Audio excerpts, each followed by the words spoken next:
mula sa management of the Ayan, ito talaga traffic talaga ang C5. Ayan. Samantala, umabot naman na sa Buti na, gumalaw-galaw na. Ang nagdalang nating sala sa Central Visayas matapos ang Lindola. Pati sa ulat ng NDRRMC. Nandito maraming mga truck. 58 ang total damage. Sakyan ng C5. Habang 4,300 traffic. naman ang partially damage o bahagyang mga nasisa ng bahay. Pagdating sa infrastruktura, 300 ang pasilidad ang nasira at bilang ay ng paaralan. Buti na lang magaling itong kasama kong driver. Marunong magsingit-singit. Pero siyempre sa tama. Super balita sa tanghali nationwide. Kapag maluwag 120, 150 ang takbo, sabay singit. Ayan. Kala niya parang sabuy ang takbo.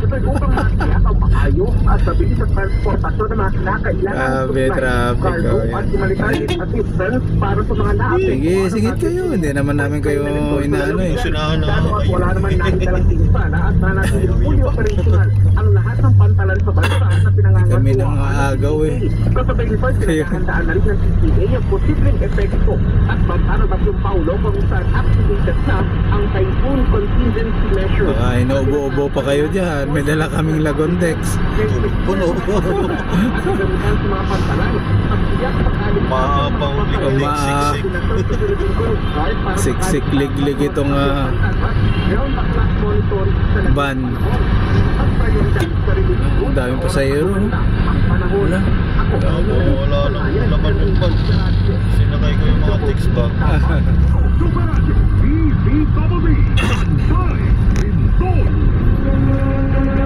Pinagdalaman ngayon sa Bakantay Lote sa Sitio Pelomina, Barangay Binabag, Bogo City ang 11 magkakaanak at magkakapitbahay na namatay sa magnitude 6.9 na lindol. Sa ulat ng Jerry Regional TV, kabilang sa mga nasabi ang 17 taong gulang na si... Swerte na talaga pag hindi tayo na traffic dito sa C5, no? Tapos mamaya pa nilabas yung pangarkag. Dito ang magkakapatid na edad 10 at 5 taong gulang. Buti mabili kasi naka doon ni Sir Steven eh. Pwede ng alas 8 prepare kung hindi tagal tayo ron. Nakatira sa paanan ng bundok sa Dati nga nilalabas yung kahit yung alauna eh. Alauna talaga, pagkakain nila, pagka-break time. Sabay-sabay na ibigay ng mga biktima sa Corazon Cemetery sa Miércoles. Problema naman ang kanilang mga naiiwang pamilya ang matitiraang matapos tamatabunan ng lupa. Ang kanilang mga bahay kaya umaapin sa Minatoro sa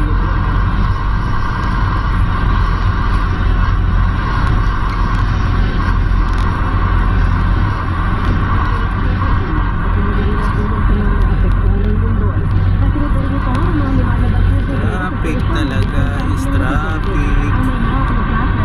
Dito lang. Bakit pagbaba?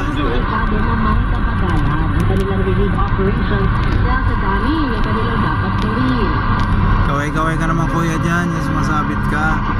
Ayan.